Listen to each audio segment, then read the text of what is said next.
Jorge Melguizo Posada. ¿Melgareso no es? No, Melguizo. Melguizo, Jorge no. Melguizo Posada, Ya, consultor está bien. internacional. Hola Jorge, ¿cómo te Lo va? hemos Buenos días. entrevistado varias veces. Claro, bienvenido siempre a esta casa, ahí 99. Te damos la bienvenida, Enrique San Martín, me acompaña Cecilia Druet, de igual manera Carla Escobar, Ramiro Cepeda. Carla, ¿le parece si usted inicia la entrevista? Iníciala usted, que tengo un problema con mi teléfono en este momento. ¿Cómo no? Inicio yo entonces. Jorge, ¿dónde estás? ¿Estás en el Ecuador o estás en Colombia? Medellín. El micrófono, por favor. El micrófono, Jorge, por favor, actívalo. O el volumen, maybe. Disculpe. Ok, dale, ¿cómo estás? Bueno, muy buenos días, Enrique, muy buenos días para Carla, para Cecilia y para Ramiro. Encantado. Hoy estoy en Bogotá. Chévere. Aquí asesoro a la alcaldía de Bogotá y estoy en el apartamento de mi hijo que por lo que se ve atrás Se nota que está en el apartamento de su hijo, se nota. Estoy en el apartamento de mi hijo en plena séptima con 26 centro de Bogotá. Uh-huh. Jorge, entramos al tema. A ver, tú en algunas ocasiones has visitado nuestro país, Guayaquil, Quito, Cuenca, conoces el Ecuador perfectamente. Y en el momento que hemos conversado has señalado y ves con mucho dolor todo lo que nos pasa y acontece. No hay milagros definitivamente en el mundo, pero en Colombia, un país hermano, fraterno, ciudades que fueron golpeadas, una de ellas fue Medellín. Y en México también hay otro gran ejemplo en Monterrey. Tú has estado, reitero, acá en el Ecuador. ¿Cómo podemos nuevamente, te digo, y partiendo de unas elecciones presidenciales que las estás siguiendo, donde más allá de toda esta promoción electoral, hay un tema recurrente y molestoso, doloroso, que es la violencia en el país? ¿Cómo podemos en algún momento convertir ciudades violentas en seguras, Jorge? Sí, Enrique, esa es parte como de la definición que hay que hacer en Latinoamérica, porque hay dos vías. Hay una vía, podría ponerla como ejemplo Salvador en Centroamérica, y hay otra vía que es la que hemos seguido en Medellín y que está siguiendo Ciudad de México desde hace unos buenos años, con Claudia Sheinbaum cuando era jefa de gobierno, ahora presidenta, con Clara Brugada, a quien tengo el honor de acompañar en Ciudad de México también en proyectos, que es ahora la jefa de gobierno de Ciudad de México, y en ciudades como Recife, en Brasil, o en otras ciudades de Brasil. Y los dos caminos diferentes son el de Bukele, que en mi concepto es un modelo efectista, pero no sé si efectivo a largo plazo, nos falta mucho para evaluar eso. Es un modelo que hoy tiene impacto mundial, hay una disminución radical fuerte de los hechos violentos en El Salvador, y no se puede negar que, digamos, hoy hay una tranquilidad para mucha gente, para mucha ciudadanía en El Salvador en la circulación cotidiana. Pero, insisto, son medidas con un impacto inmediato, pero no estoy seguro, y no sé si alguien podría decirlo hoy, con tan poco tiempo, de ese proyecto de El Salvador, que sea efectivo a largo plazo. Por el contrario, nosotros en Medellín, alguna vez se los dije a ustedes, y recuerdo una conversación, un debate Sí, claro, con claro. aquí, este mismo canal, les dije, hombre, Ramiro, nosotros llevamos 30 años de profundos proyectos sociales, educativos y culturales con contenidos y resultados urbanos muy fuertes que nos permiten tener resultados hoy. Medellín del año pasado, por ejemplo, entre 2024 y 2023, hubo una disminución de casi el 40% de la tasa violenta de homicidio, y en el acumulado estamos en un 97.5% de disminución de homicidios, de tasa de muerte violenta en los últimos 30 años. Y para nosotros lo fundamental es ese acumulado. Resumo y con una sola frase para cerrar esta pregunta, Enrique. Lo importante para nosotros hace 30 años, cuando nos enfrentamos con una situación incluso mucho más dura que la que ustedes están viviendo en Ecuador, era que esto venía subiendo, y entonces había que frenar, había que cambiar la curva, y la logramos cambiar. Pero ahí había que empezar a bajar, y había que mantener esa tendencia. Y en 30 años hemos mantenido una tendencia a la baja, con algún par de picos, porque estos procesos son muy frágiles, pueden desbaratarse por muchas razones, pero hemos mantenido una tendencia a la baja. Todo eso, por supuesto, no solo en Medellín, sino que en el país, gracias a acuerdos con las guerrillas de las FARC y a otros procesos con grupos paramilitares, etcétera, etcétera, se ha podido también disminuir en todo Colombia la tasa de muerte violenta a pesar de todos nuestros pesares. Correcto. Para nuestra audiencia en radio estamos dialogando con Jorge Melguizo, es consultor internacional desde Bogotá. Continúa Ramiro Cepeda. Jorge, ¿cómo vas? Qué gusto en saludarte, Ramiro Cepeda. Muchas gracias, hombre Ramiro. Sí, tengo muy buenos recuerdos de usted, porque además me gustan los debates y con usted, Ramiro, hemos debatido aquí intensamente. Vamos adelante entonces, Jorge. Vea, estuve en Medellín en el año 88 y volví el año pasado, 2005. En el año 88 casi me matan, en el año 2005 la pasé de maravilla. Ya vi el cambio. En el año 88 estuve 1 o 2 semanas antes de que pongan el bombazo en el condominio del Mónaco. En el año 2005 vi la maravilla de Comuna 13 y todos sus alrededores.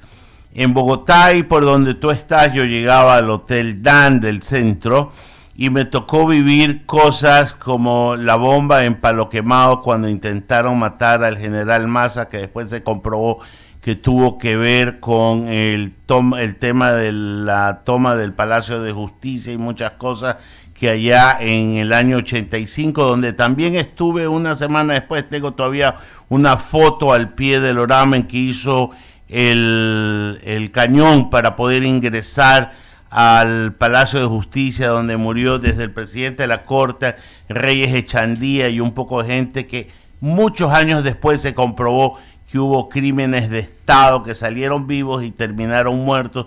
Presidente, si no me equivoco, Belisario Betancur, ministra de Comunicación, Noemí Sanín, allá por el año 1985. Me tocó vivir la caída del avión de Avianca. Ya estuve ahí cuando eso sucedía.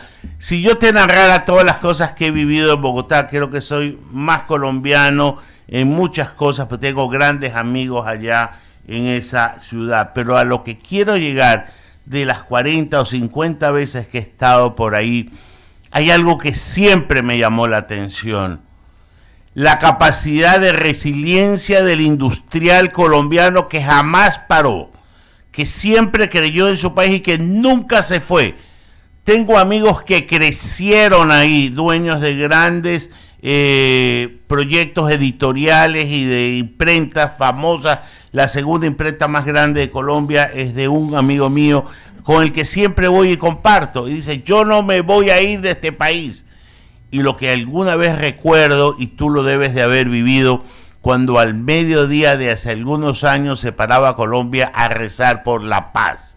Entonces son cosas que yo he admirado del pueblo, que jamás se rindió ante la violencia, y que veo puertas adentro en mi país de manos caídas, porque veo que los industriales aquí terminan quejándose de todo y no ven y no siembran lo que debemos de sembrar, que es el amor propio, el invertir aquí y el crecer en nuestro país. Con esta larga introducción, pongamos el tema sobre el tapete. La diferencia está en la gente y no en los gobiernos.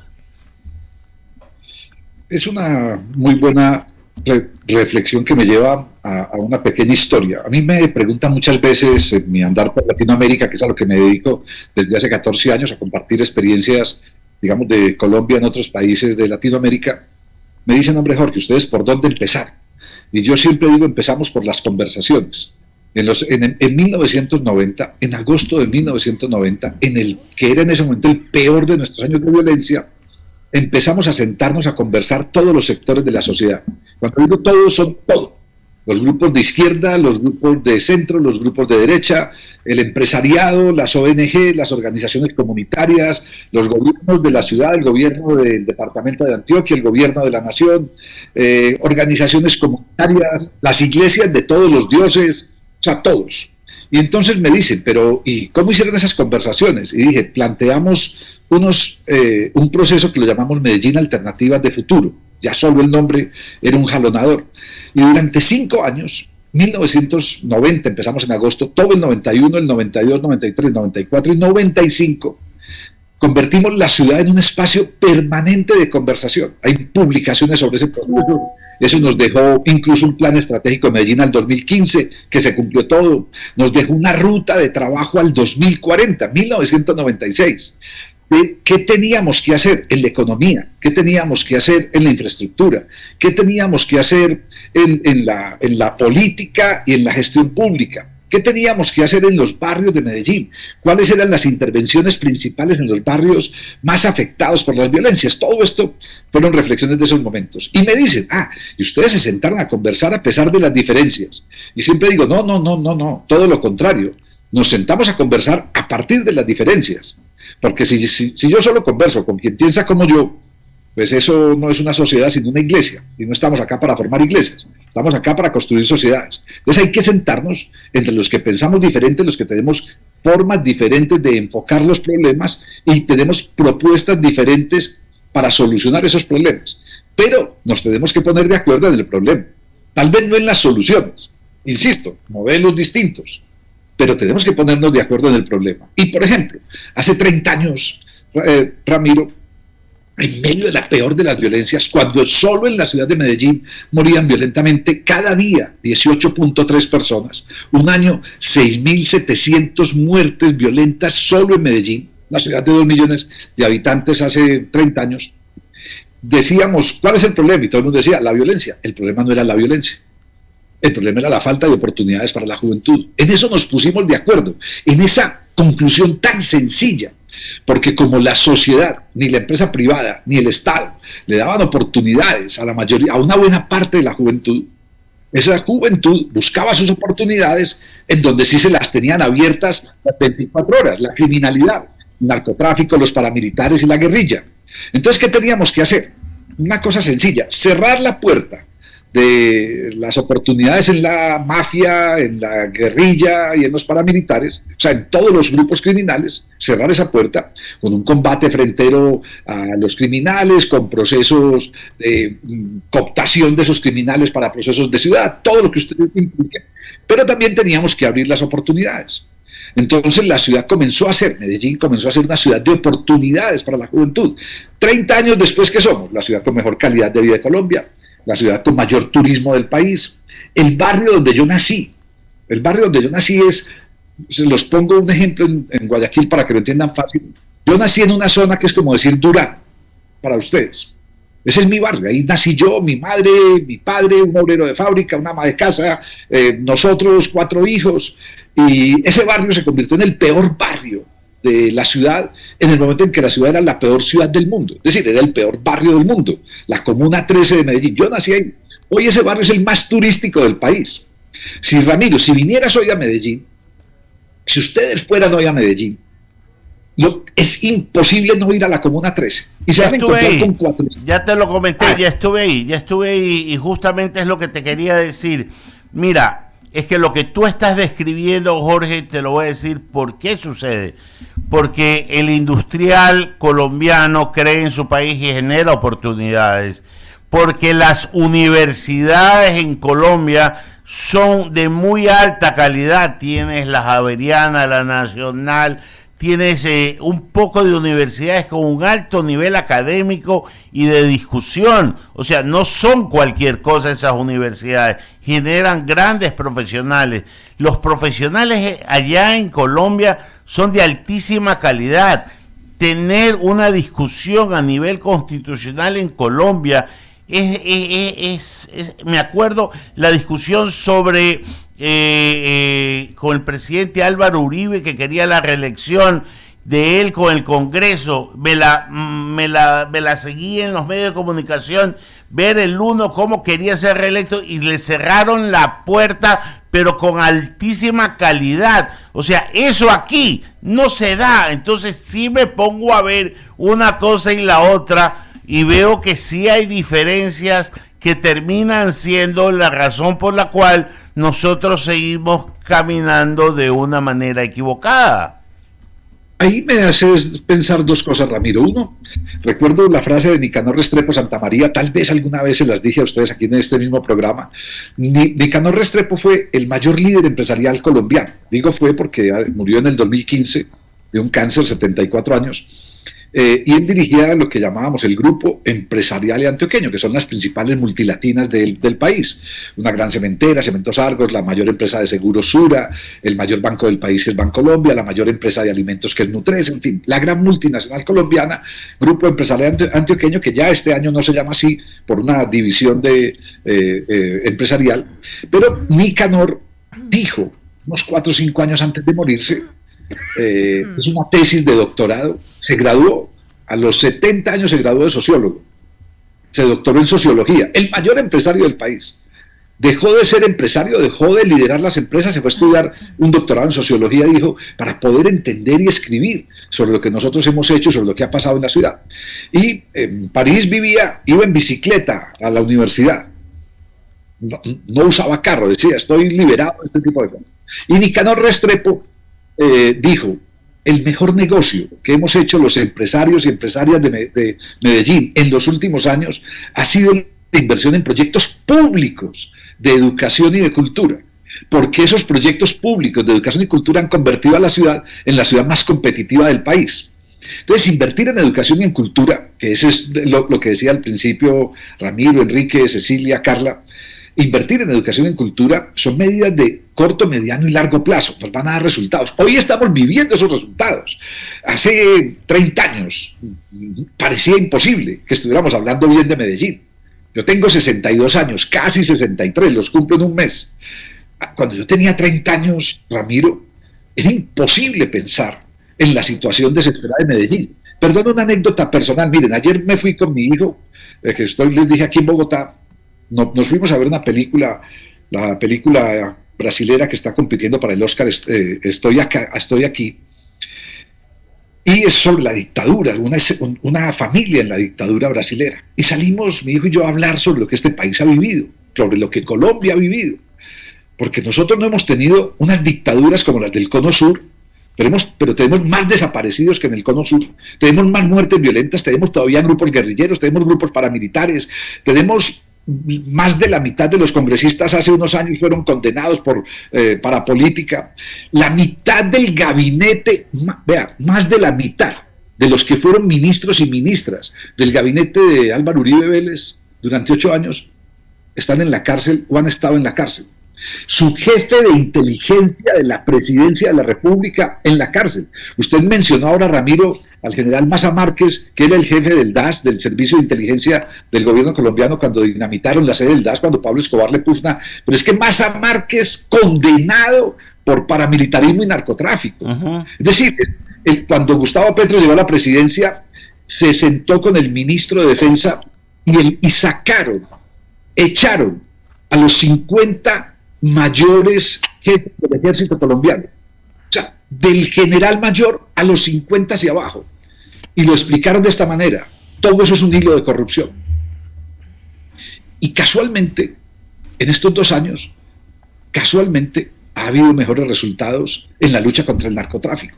Ha habido más capturas de narcotraficantes, ha habido mayor detención de alijos de droga, que eso también es lo que ha hecho que en parte se desplace la situación hacia Ecuador, y muchos etcéteras. Es decir, hay un problema, una penetración del narcotráfico hacia los estamentos de la policía. Yo trabajé en la alcaldía de Medellín 7 años, y en los del 2004 al 2011 tuvimos 2 comandantes de policía metropolitana nombrados por el gobierno nacional. Estaba Álvaro Uribe primero y luego Juan Manuel Santos. Los 2 comandantes de policía presos, terminaron presos. Los comandantes de policía de Medellín y el área metropolitana, de una metrópoli de 4 millones de habitantes hoy, entre los 10 municipios, presos. Es decir, hay un trabajo muy fuerte que hacer con las policías, con los ejércitos, pero lo que usted dice, porque me perdí, los empresarios son fundamentales también en la construcción de esto, las universidades fundamentales. En Medellín, cierro con esto, Ramiro, su comentario, en Medellín existe hace 20 años un comité universidad, Estado, empresa. Todos los meses, las 8 principales universidades públicas y privadas de Medellín como si ESPOL y la Universidad de las Artes se sentaran con las universidades privadas de Guayaquil cada mes en una mesa de trabajo con el gobierno municipal y con los principales dirigentes empresariales a construir acciones y escenarios de presente y de futuro. Eso, sostenido durante 20 años, nos da un resultado tremendo como ciudad. Jorge, también está construida la historia de Colombia reciente sobre la sangre de Alfonso Cano, del Espectador, sobre la de Rodrigo Lara Bonilla, fiscal general de la Nación, y sobre la de Luis Carlos Galán Sarmiento, candidato a la presidencia de la República. En homenaje al tiempo, una pregunta final y lo más resumida posible de Cecilia Doyle, que ya nos están pidiendo el tiempo. ¿Cómo estás, Jorge? Qué gusto conversar contigo. Quiero topar justo el tema que tú dijiste al principio de la entrevista, donde se sentaron a partir del problema. Acá en Ecuador, todos los políticos, comunicadores, el ciudadano de a pie, ya conoce el problema. En teoría, hay un diagnóstico. Pero cita a Rose Dovelli en un libro que tenemos un problema constante que se llama empeorará antes de mejorar. Y ese es el discurso que nos venden todos los políticos que atraviesan el Ejecutivo. Entonces estamos esperando todo el tiempo que los síntomas están empeorando, las situaciones de que la crisis va aumentando y estamos esperando la mejora, pero todavía no se da y ahora parece ya que eso es un discurso placebo. ¿Nos hace falta tiempo o realmente hay que cambiar de tratamiento, hay que cambiar de acciones? Hay que cambiar de tratamiento y cambiar de acciones, Cecilia, exactamente. Nosotros cambiamos el enfoque, dijimos, cuando un problema no tiene solución hay que cambiar de problema. No podemos seguir haciendo exactamente lo mismo que se hacía antes. Entonces, hicimos un trabajo muy distinto desde la gestión pública, desde la gestión empresarial y desde la gestión ciudadana. Nos formamos con una mayor capacidad instalada, aprendiendo de otras ciudades, de muchas ciudades del mundo. Empezamos a intervenir de una manera integral y articulada en los barrios de mayores pobrezas y de mayores violencias. A todo eso le llamamos urbanismo social, proyectos urbanos integrales. Construimos un modelo basado en la educación y en la cultura, en el fortalecimiento de las oportunidades, generación de oportunidades para la juventud que no las tenía, pero también y fundamental, y esto es el principal resultado tal vez, dijimos hay que trabajar para una niña que no ha nacido y que dentro de 16 años tiene que tener una vida muy distinta en cualquiera de nuestros barrios. Y esa niña hoy tiene 16, tiene 20, tiene 25 años y tiene una vida muy distinta. Empezar a construir con procesos de educación infantil, con los programas de Buen Comienzo, con generación de oportunidades en los mismos barrios. Y vos vas a Medellín, y cierro con eso, vas a Medellín, una ciudad que en Latinoamérica tiene 100% de cobertura de servicios públicos de altísima calidad, de agua, de alcantarillado, de energía, de recolección de basuras, gas domiciliario en un 90% de las viviendas en una ciudad hoy de 2.800.000 habitantes, transporte público de altísima calidad, parques, biblioteca, unidades de vida articulada que son educación, recreación, cultura y deporte, centros de desarrollo cultural, colegios públicos de altísima calidad. El 80% de la población de Medellín estudia en colegios públicos y hoy tienen una calidad que hace 20 años era impensable. El espacio abierto para las universidades, es decir, es construir esos escenarios de oportunidades. Pero también, Cecilia, en tu pregunta me lleva a una conclusión que siempre digo, es que yo no vengo de Suecia, yo vengo de Medellín. Como dice Ramiro, esta ciudad es un infierno, este país es un infierno. Y hoy sigue siendo muy difícil este país, pero no somos un infierno. Y yo digo, si en Medellín ha sido posible, en otros lugares es posible, pero se necesita lo que dijiste en tu pregunta, se necesita cambiar la forma de hacer las cosas. No pueden seguir haciendo lo mismo y no pueden seguir haciendo solo acciones coyunturales para el aplauso de la mayoría. Poner un tanque de guerra en el parque al lado de la Casa de la Cultura, en Quito, en el centro de Quito, eso es inútil, eso es ridículo, eso no sirve absolutamente para nada, eso no soluciona ningún problema. Y yo pasaba por el parque hace un año, en enero o febrero del año pasado, por este parque que se me olvida en este momento el nombre, donde está la Casa de la Cultura, parque bellísimo donde hay una estación del nuevo metro y un tanque de guerra ahí. Y a ver, el que puso ese tanque de guerra está mal de la cabeza, porque ahí no hay que poner un tanque de guerra. Bueno, ahora mi compañera, gracias Ramiro. Carla. Ramiro dijo. Sí. Te Ya, tengo no se aquí en la preocupe. ¿Cómo cabeza. está? Menos mal. Buenos días. Pero 1999 fue un año crucial para Colombia. Empieza lo que se denomina el Plan Colombia. ¿Usted cree también que ya enfocándonos en lo que es el Ecuador, que necesitamos la ayuda extranjera para poder, y el capital que en este caso Estados Unidos puso en Colombia para poder salir adelante? Y eso como paso uno. Y paso dos, esta fase que fue una fase que comenzó el expresidente de Colombia, en donde se empezó a hablar con las guerrillas, o sea, incluso se les dio curules en el parlamento de ustedes, en lo que es la Asamblea Nacional acá. ¿Esos pasos son importantes para llegar a una pacificación? Te doy dos respuestas, Carla. Una primera, todavía está por evaluarse los resultados reales del Plan Colombia. Voy a hacer una exageración para que me entiendan. El Plan Colombia es un dinero que el gobierno de Estados Unidos entrega a Colombia, pero nunca llega a Colombia. Se queda en las fábricas de armas de Estados Unidos. Es decir, el Plan Colombia es un dinero que el Congreso de Estados Unidos le aprueba a Colombia para que Colombia le compre armas a Estados Unidos. Ese es el negocio de Estados Unidos, vender armas. Por eso les encanta estimular las guerras en cualquier lugar del mundo, porque viven en una buena parte de la fabricación.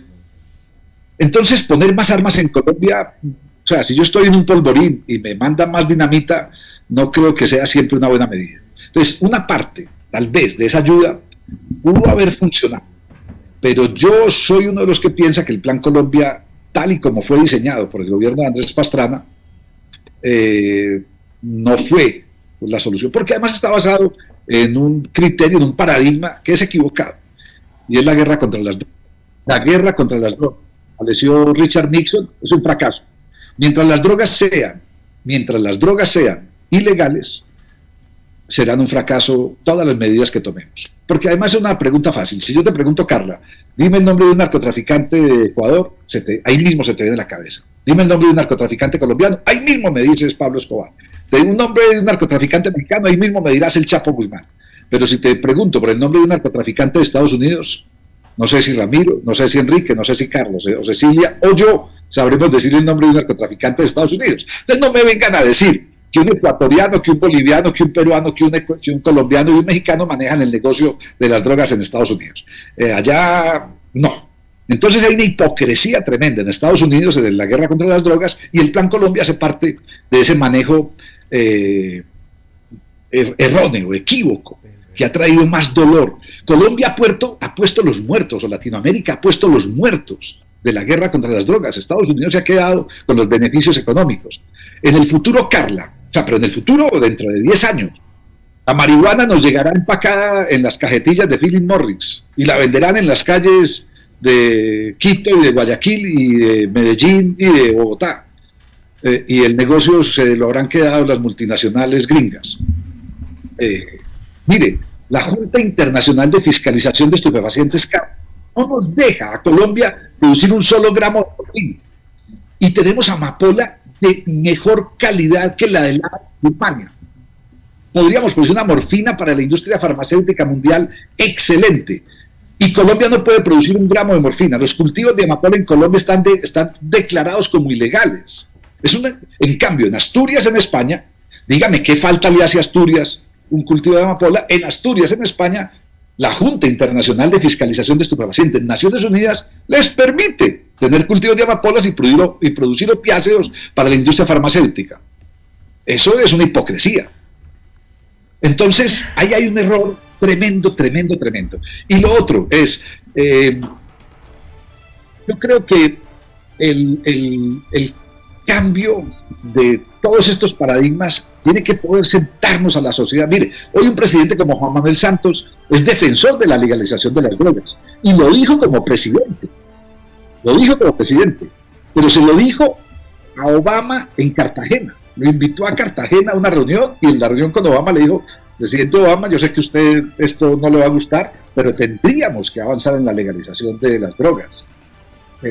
Yo asesoré a Pepe Mujica en una estrategia nacional de drogas, y Pepe Mujica dijo: esto lo podemos hacer, legalizar la marihuana lo podemos hacer en Uruguay, pero en Colombia no, porque tiene Estados Unidos en el cuello.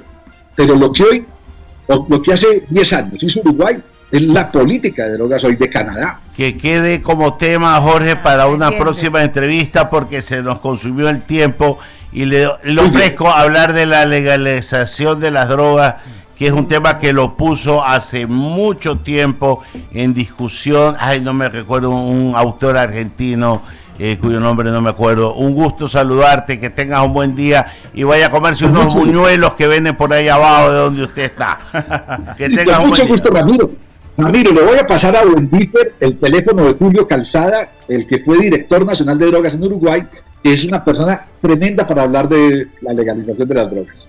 Sería un buen invitado para ustedes. Un Perfecto, abrazo. te agradezco, que tengas un buen día. Gracias. Gracias. Chao, chao. Nos vamos al corte, Diego.